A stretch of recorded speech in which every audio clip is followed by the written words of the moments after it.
Irmãos, graça e paz. Que delícia é nos achar na presença de Deus. Que coisa boa.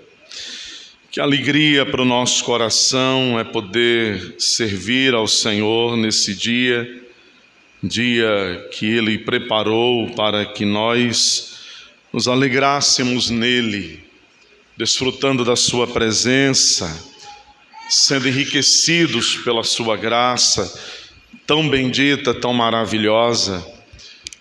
Quanta coisa boa Deus reserva para o seu povo em um único culto.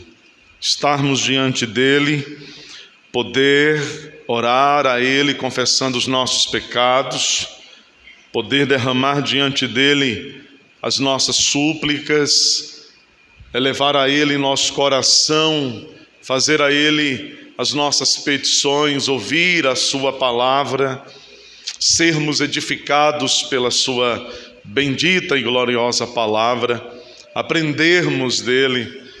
Como é bom nos achar reunidos na presença dele nesse dia. Que privilégio, meus irmãos, nós temos recebido da parte do nosso Deus, que tem sido fiel em todo o tempo, e em todas as coisas o Senhor tem sido deveras fiel, e nós não temos nenhuma razão para desconfiar, não há nenhum motivo, nenhuma razão plausível para desconfiarmos da misericórdia, da bondade, da fidelidade, do favor de Deus para conosco. Que o nosso coração possa, como lemos a palavra dele hoje na carta aos Hebreus, acolher a sua palavra com fé, porque alguns no passado não acolheram a voz dele, a palavra dele com fé, e caíram na desobediência. Mas que nessa noite cada um de nós possa permanecer de pé na presença do Senhor, com fé naquele que nos chama para si mesmo e que nos dá um lugar na sua mesa, na sua presença. Nós vamos abrir as Sagradas Escrituras na carta do apóstolo Paulo aos Filipenses. Filipenses capítulo 3. E eu quero ler os versos 17 a 21 e também o capítulo 4, versículo 1. E nessa noite eu quero, olhando para este texto, refletir com os irmãos sobre a preciosa cruz de Cristo. A preciosa cruz de Cristo Jesus. Nós estamos aqui por causa da cruz, porque Ele deu a sua vida por nós, porque Ele derramou a sua vida para nos salvar, e Ele ressuscitou. Depois, ao terceiro dia, depois de dar a sua vida, Ele voltou dos mortos.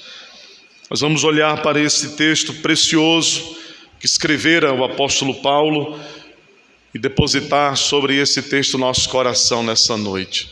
Diz assim a palavra de Deus: Irmãos, sede imitadores meus e observai os que andam segundo o modelo que tendes em nós. Pois muitos andam entre nós, dos quais repetidas vezes eu vos dizia, e agora vos digo até chorando, que são inimigos da cruz de Cristo. O destino deles é a perdição, o Deus deles é o ventre, e a glória deles está na sua infâmia, visto que só se preocupam com as coisas terrenas. Pois a nossa pátria está nos céus, de onde também aguardamos o Salvador, o Senhor Jesus Cristo, o qual transformará o nosso corpo de humilhação para ser igual ao corpo da sua glória, segundo a eficácia do poder que Ele tem de até subordinar a si todas as coisas. Portanto, meus irmãos, amados e muito saudosos, minha alegria e coroa, sim, amados, permanecei deste modo firmes no Senhor. Amém. Amém. Conta-se história verídica, verdadeira, no começo do século XIX, passando pelas terras do Brasil, especialmente pelo nosso estado, o estado da Bahia, o ministro da Palavra de Deus que, viajando em um navio inglês, que cruzou por estas águas e aportou em nosso estado, em Salvador, por 15 dias, contemplando a paisagem e as coisas que ao longo destes dias ele pôde ver aqui. Ele escreveu em seu diário, algo típico de homens desta época. Um diário não é coisa só de menina. Os homens do passado costumavam ter um diário, principalmente os que viajavam muito, para registrar os fatos, o que viam, as coisas que eles podiam colher de uma cultura e outra. Chegando nestas terras, aquele pastor pôde escrever em seu diário. Martin Henry escreveu que feliz seria o missionário que fosse enviado em nome de Jesus para pregar neste país. Feliz seria aquele que, colocando os pés nesta terra, pudesse pregar o Evangelho. Ele disse: quando será que esta linda terra se libertará da idolatria e do cristianismo falsificado? Existem cruzes em abundância, mas quando a doutrina da cruz, quando a mensagem da cruz será pregada a este povo? Aquele homem pregador do Evangelho, ele viu nestas terras um dos maiores símbolos do cristianismo, que é a cruz. Mas ele não encontrou a mensagem da cruz. Aquela mensagem que o apóstolo Paulo, escrevendo aos Coríntios, ele disse que ela é a salvação nossa.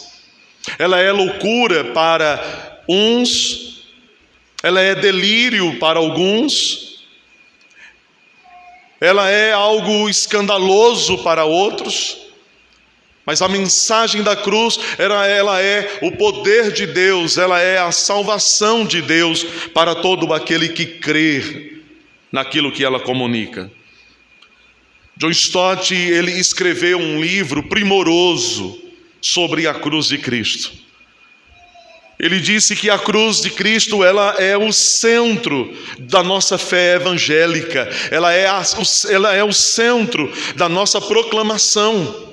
Não há cristianismo sem cruz, não há cristianismo sem a cruz de nosso Senhor e Salvador Jesus Cristo. Ela significa tudo aquilo que nós precisamos comunicar aos homens em todas as eras, em todas as culturas, em todas as épocas. O texto que nós lemos nesta noite, escrito pelo apóstolo Paulo, ele encara desafios presentes na igreja dos Filipenses. E talvez, meus irmãos, sejam os desafios do nosso tempo também. Paulo, ele não se intimidou face à insistência de muitos que, se erguendo no meio dos irmãos e levantando as suas vozes, pregavam uma mensagem estranha, contrária àquela que os apóstolos estavam anunciando naqueles dias. E nós vivemos tempos muito difíceis. Nós vivemos um período e uma era em que existem muitas vozes sendo proclamadas agora, mas existe pouca cruz nestes discursos. Existe pouca mensagem da cruz, ou talvez discursos completamente esvaziados de uma mensagem que tem no seu centro a cruz de nosso Senhor e Salvador Jesus Cristo.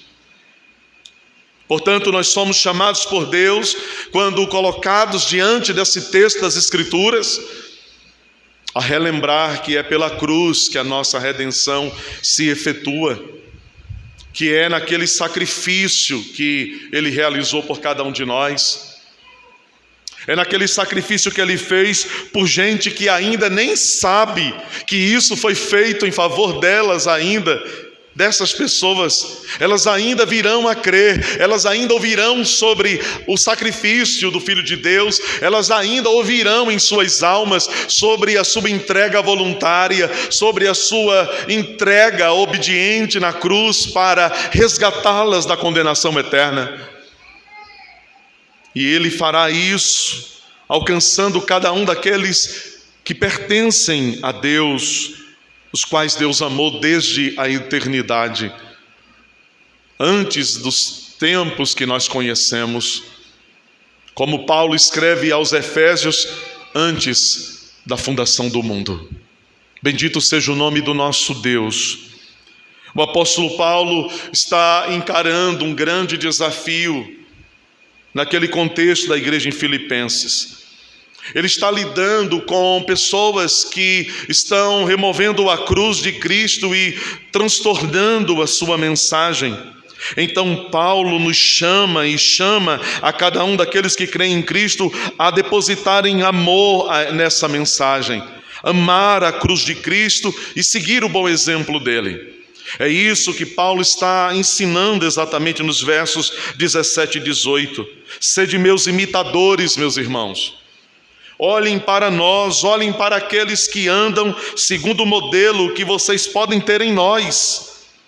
Porque muitos andam entre nós, dos quais muitas vezes nós já dissemos, até em lágrimas, eles negam uma cruz, eles rejeitam uma cruz. Os filipenses estão sendo exortados pelo apóstolo Paulo a não darem ouvidos àqueles que carregam uma mensagem que contraria o significado da cruz.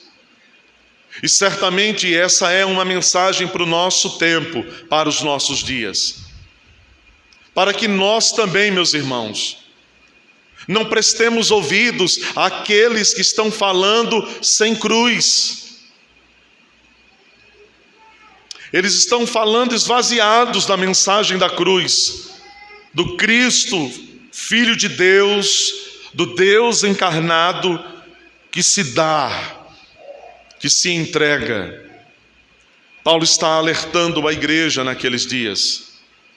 Ele diz que os filipenses não deveriam imitar aqueles que haviam removido a cruz dos seus discursos, mas que eles deveriam ouvir os verdadeiros mensageiros de Deus.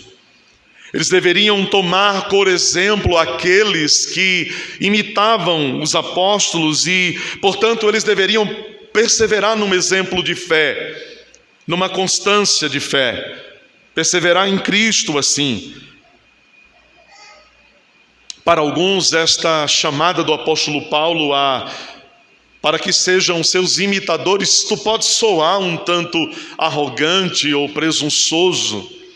Sejam meus imitadores. Sabe, eu não sei como você receberia de mim esta chamada, sejam meus imitadores. Mas eu sei que é isso que Paulo disse, é isso que ele escreve aqui. Ele diz, irmãos, olhem para mim, sejam meus imitadores.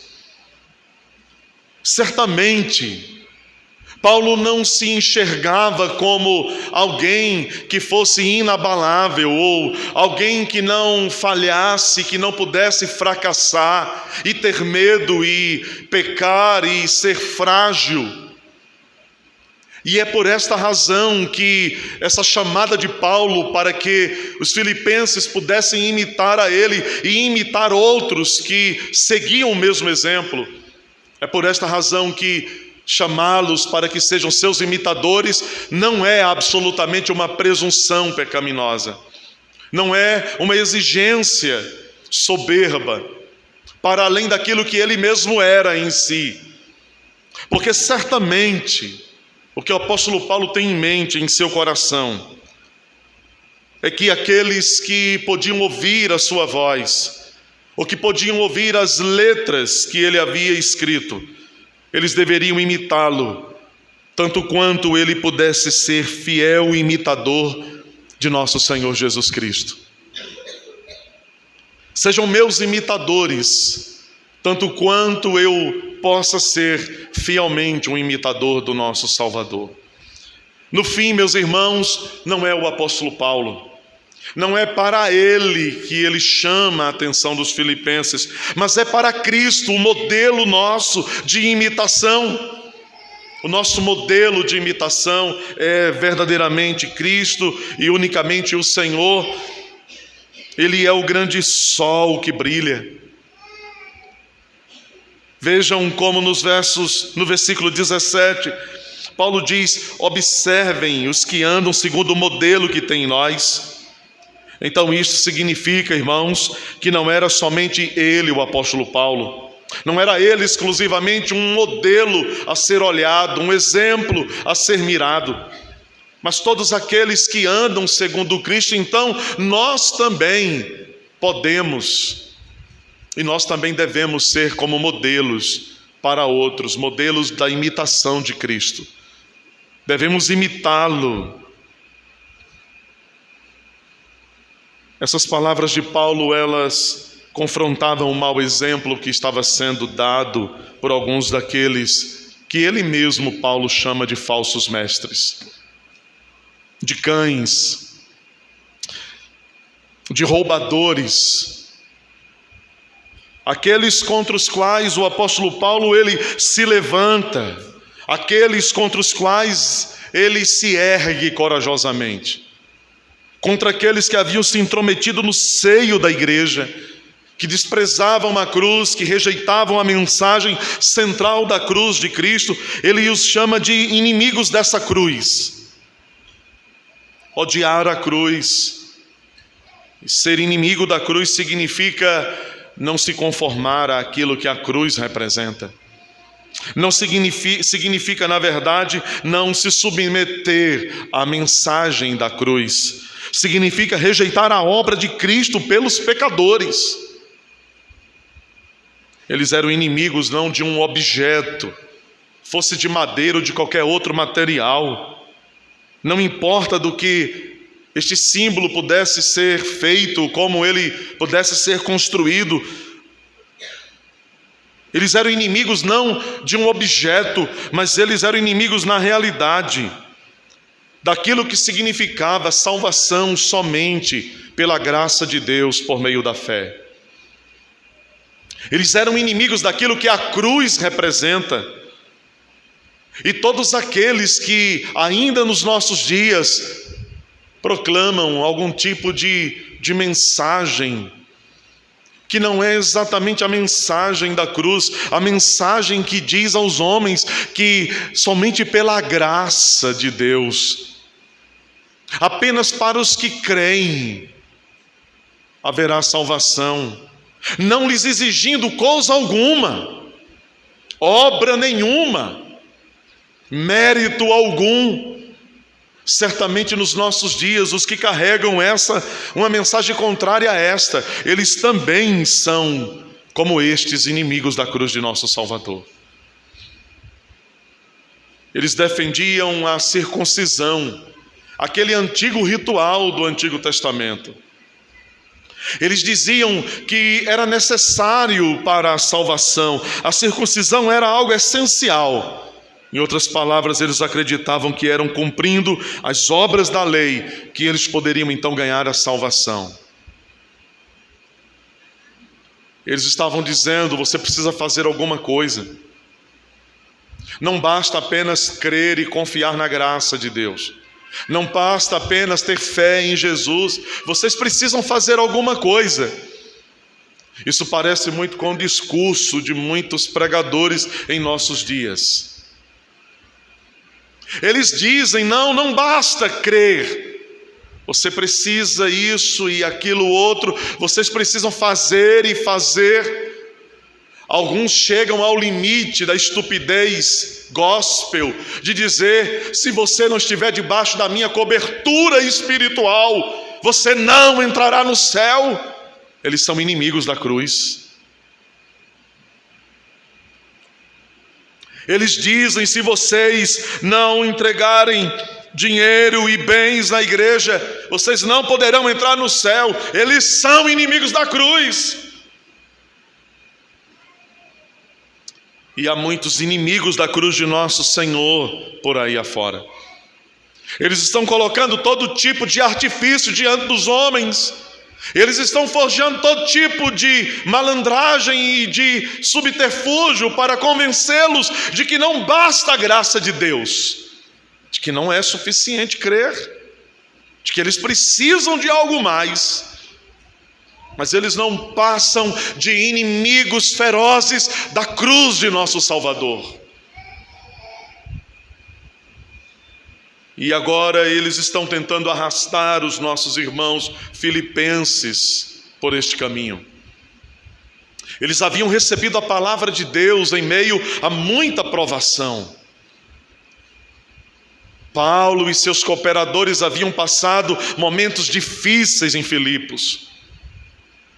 Uma multidão se levantou contra eles quando ele expulsou um espírito de adivinhação de uma menina. Eles fizeram um levante contra os pregadores do Evangelho. Nunca foi fácil pregar a verdade. Em tempo algum isso foi uma brincadeira, foi algo fácil.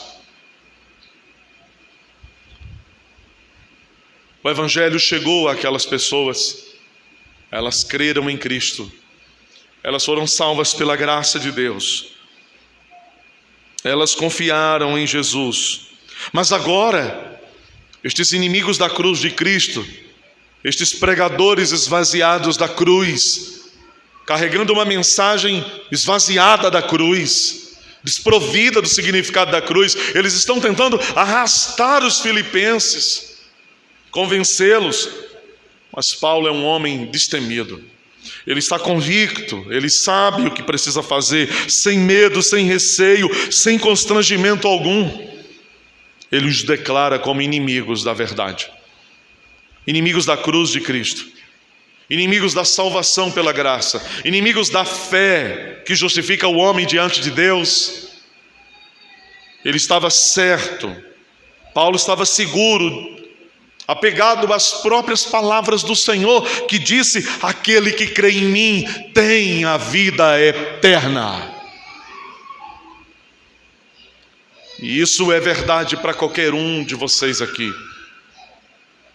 É a mais pura verdade para você que ainda não está em um relacionamento pessoal, salvador, redentivo com o Filho de Deus.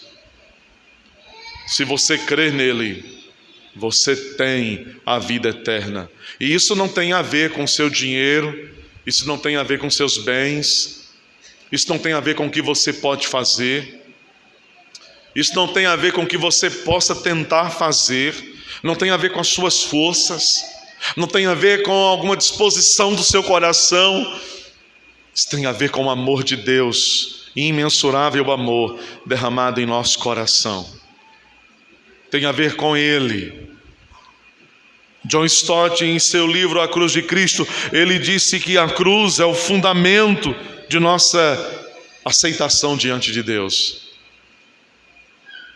É por causa da cruz que nós podemos ser justificados. É porque Cristo deu a sua vida. Eu creio que Ele morreu por mim. Eu creio que Ele pagou pelos meus pecados. Então, diante de Deus, Ele me aceita. Eu creio, você crê. Nela, Cristo nos resgata do domínio do pecado, da morte, da maldição, da própria lei de Deus. A lei de Deus era como uma montanha gigante caindo sobre nós. Os mandamentos de Deus, da sua lei, eram uma sentença de morte contra nós. E nós não tínhamos como escapar disso, nenhum de nós podia. Não importa quanto a gente pudesse tentar escapar disso, não há como, não tinha saída. A lei de Deus era uma sentença de condenação contra nós. Mas naquela cruz Ele pregou ali todo o escrito de dívida. Ele rasgou, Ele cancelou, Ele anulou. A cruz de Cristo nos liberta da maldição da lei. Através da sua morte, a cruz de Cristo é o meio, não apenas de nossa justificação, mas da nossa própria santificação. Nós olhamos para a cruz dele, nós olhamos para aquele que justo, sem pecado algum, santo, o Filho de Deus, imaculado, sem nenhuma mancha, aquele Cordeiro sem nenhum defeito,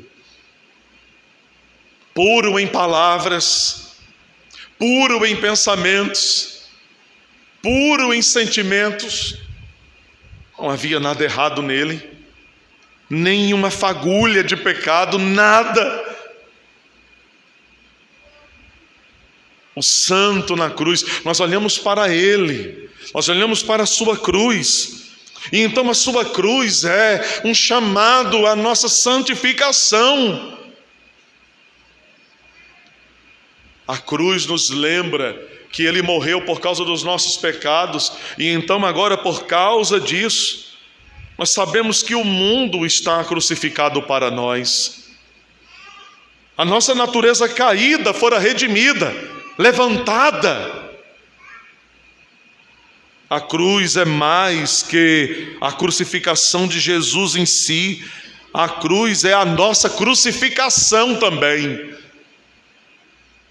porque nós estamos crucificados juntamente com Cristo. Com Ele nós morremos e com Ele nós também ressuscitamos, aleluia. Ele morreu, nós morremos, Ele voltou à vida e com Ele nós voltamos à vida, uma nova vida, santificação. A cruz ela é o conteúdo do nosso testemunho cristão. A cruz é o conteúdo da nossa pregação. A cruz é o conteúdo do nosso querigma, da nossa proclamação. Nós devemos apresentar este outdoor ao mundo, estendê-lo diante dos olhos dos homens, colocar ele no lugar mais alto, para que todos que passem possam ver isto, bem diante dos olhos deles, para que vejam e creiam, sejam salvos. Qualquer que seja o preço, preguemos a cruz. É o único modo de salvação. A cruz é certamente o objeto da nossa glória. Todo mundo daqueles dias, o mundo em que Paulo vivia no primeiro século, começou a ser encharcado por essa mensagem, invadido por essa mensagem da cruz. O mundo da época foi sacudido por aqueles homens.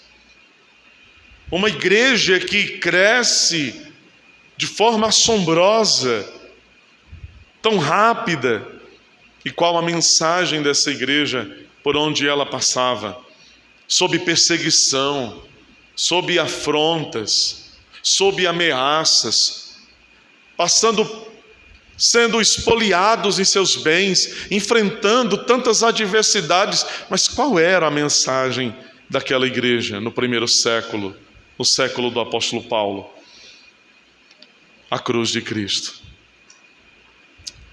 O escândalo dos judeus, a loucura dos gregos, o nosso escândalo, a nossa loucura para este mundo, a cruz de Cristo.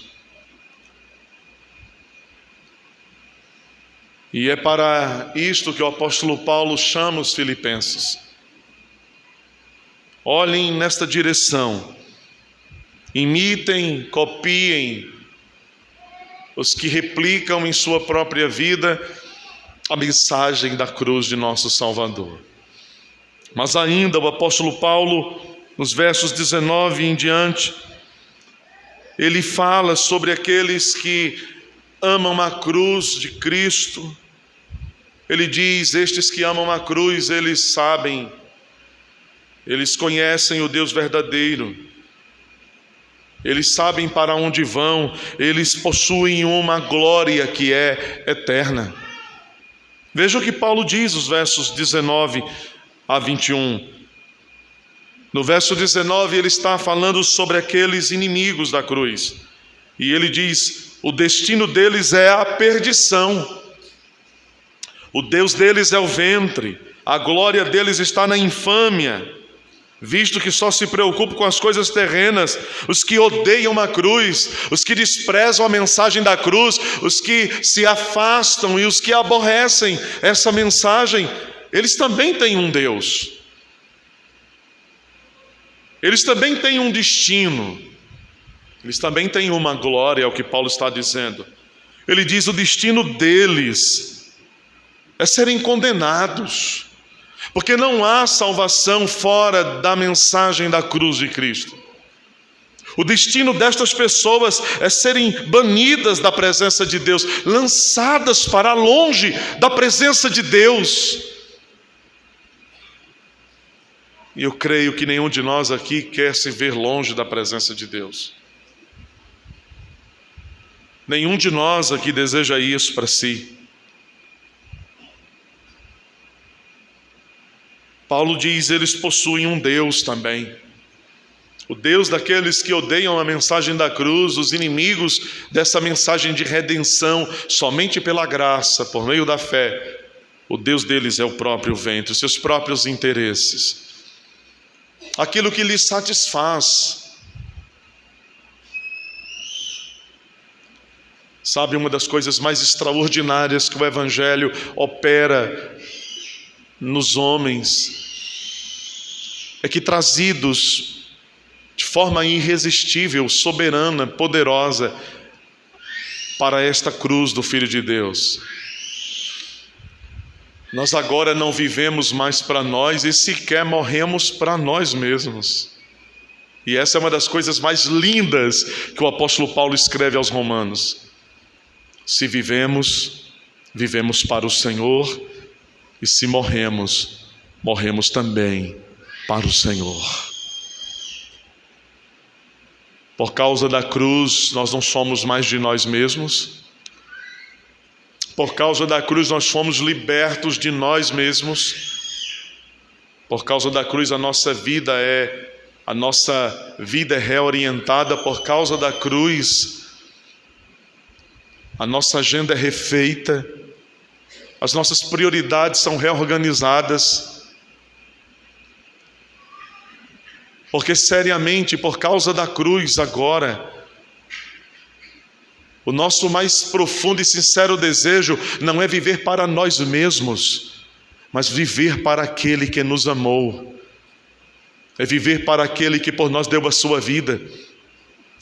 Porque sabemos que esta é a verdadeira vida. Esta é a verdadeira vida. E é por causa disso que tantas vezes, enquanto vivemos aqui, esta nossa vida, essa nossa passagem aqui, essa nossa peregrinação aqui, ela é tão colocada em confrontação com algo mais elevado, com algo melhor, com algo que transcende, com algo que nos puxa para cima. Por causa da cruz, que nós somos capacitados a olhar para o outro e dizer assim: me perdoe, meu irmão. Por causa da cruz nós podemos olhar para o outro e dizer assim: eu o amo em Cristo Jesus. E isso é maior do que tudo, maior do que qualquer outra coisa. Por causa da cruz de Cristo, eles odeiam a cruz. O destino deles é serem condenados, estarem perdidos. O Deus deles são os próprios interesses, as próprias vaidades, os próprios apetites carnais que lutam contra o Senhor. A glória deles, o prazer deles está na infâmia, nos próprios pecados deles. E veja como Paulo termina o verso 19: porque eles só se preocupam com as coisas terrenas. Mas ao mesmo tempo que Paulo está falando sobre como estes inimigos da cruz, eles são, como eles vivem, como eles sentem, como eles desejam, Paulo faz um contraponto. E no versículo 20 ele está dizendo agora: mas não é assim conosco. Porque enquanto O destino daqueles que odeiam a cruz é a condenação, é a perdição. A nossa pátria, nós que amamos a cruz, a nossa pátria está nos céus, de onde nós aguardamos o Salvador, o Senhor Jesus Cristo. O nosso destino não é a condenação.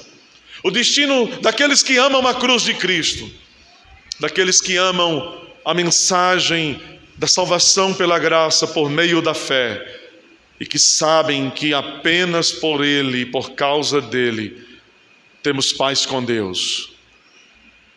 Os que amam a cruz de Cristo, eles sabem que possuem uma pátria muito melhor, uma pátria celestial, e cada um destes está aguardando agora mesmo o Senhor, o Salvador, voltar. Não é apenas a certeza de um lugar reservado, um lugar para onde iremos. Não é apenas a convicção de uma casa, de uma habitação, de um país celestial, de uma vida completamente renovada, mas é a certeza de que aquele que foi preparar lugar para nós, como está em João capítulo 14, Ele voltará e Ele nos terá consigo onde Ele estiver. Bendito seja o seu nome, aleluia, glória ao nome dEle eternamente. Paulo está dizendo, esse é o destino dos que amam a cruz de Cristo. Ele está dizendo, o nosso destino não é a perdição, mas a salvação. Ele está dizendo, nós temos um Deus. Você que ama a cruz, você tem o Deus verdadeiro. Nós estamos no verdadeiro. O João, escrevendo na sua primeira carta, ele diz que esta é a fé que vence o mundo, a fé em Jesus. E nós estamos nele. João diz, nós estamos no verdadeiro. Ele é a verdade. Ele é Deus, Ele é o nosso Deus.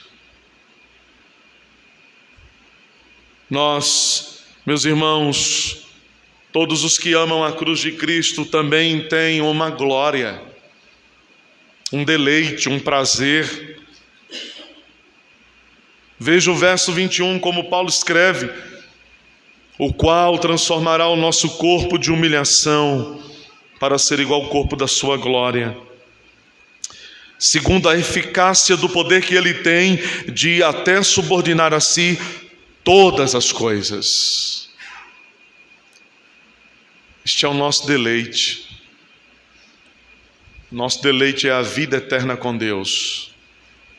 Os que amam a cruz sabem, eles têm uma glória reservada. Paulo, escrevendo aos Romanos também, ele disse, porque as aflições deste tempo presente não se podem comparar à glória que está reservada para ser revelada nos filhos de Deus naquele dia.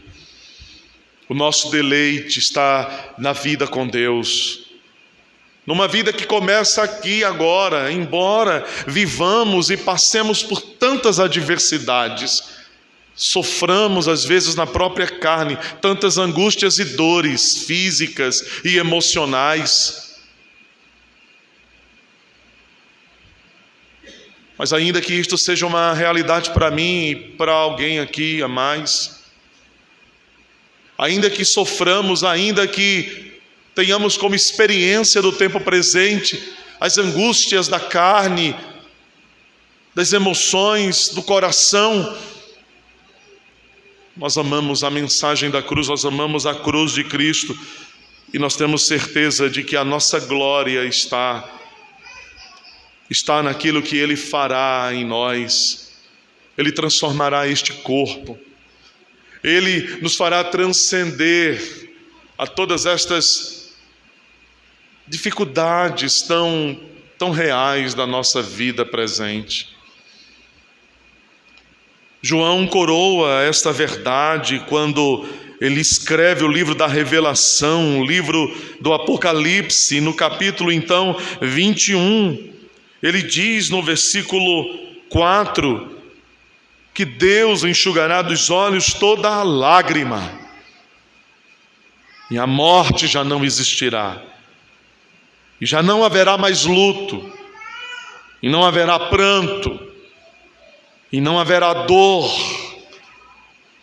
porque as primeiras coisas passaram. E aquele que está sentado no trono disse: eis que faço novas todas as coisas. E ele ainda disse mais: escreva, porque todas estas palavras são fiéis e verdadeiras. Amém. Bendito seja o nosso Deus por isso. Isso tudo é para mim, para você, para todos que amam a cruz de Cristo. Note você que o apóstolo Paulo, tendo falado estas coisas aos filipenses, tendo exortado os filipenses a não darem ouvidos àqueles inimigos, àqueles que rejeitavam, desprezavam a pura mensagem da cruz de Cristo, tentando acrescentar a eles de forma essencial algo absolutamente que Deus não estabeleceu para que fossem salvos. Tendo o apóstolo Paulo chamado aqueles irmãos, aquela igreja, a permanecer firmes, a não tirarem os olhos daqueles que eram modelos, ainda que humanos, mas que eram modelos de fidelidade, de perseverança, de constância na fé, na pessoa do bendito Salvador. Paulo agora no capítulo 4, verso 1, ele diz: portanto. E quando ele diz esse portanto, ele está agora finalizando esta sentença, aplicando o que ele acabou de dizer. Ele está dizendo: o que vamos fazer, irmãos, depois de ouvir estas coisas?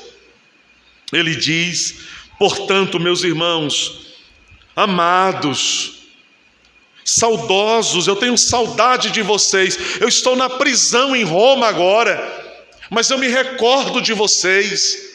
Eu sei como vocês nasceram, eu sei como vocês foram gerados, eu sei como vocês foram formados em Cristo.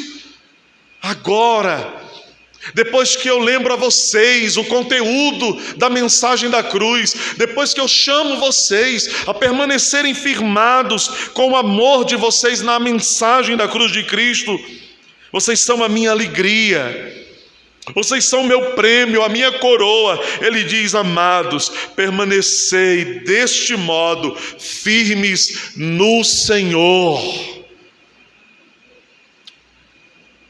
Não há como permanecer firme nele, senão apegados à cruz dele. É a cruz dele, achegados à cruz do Salvador. Sim, na cruz. É um hino que nós cantamos aqui tantas e tantas vezes, tão belo, tão bonito. Quero estar ao pé da cruz, que tão rica fonte corre franca salutar, de Sião no monte. Você lembra o coro? Sim, na cruz, sempre me glorio, e por fim descansarei, salvo além do rio, a tremer ao pé da cruz. Graça, amor, achou-me, matutina estrela ali, raios céus mandou-me. Mais uma vez o coro. Sim, na cruz, sempre me glorio,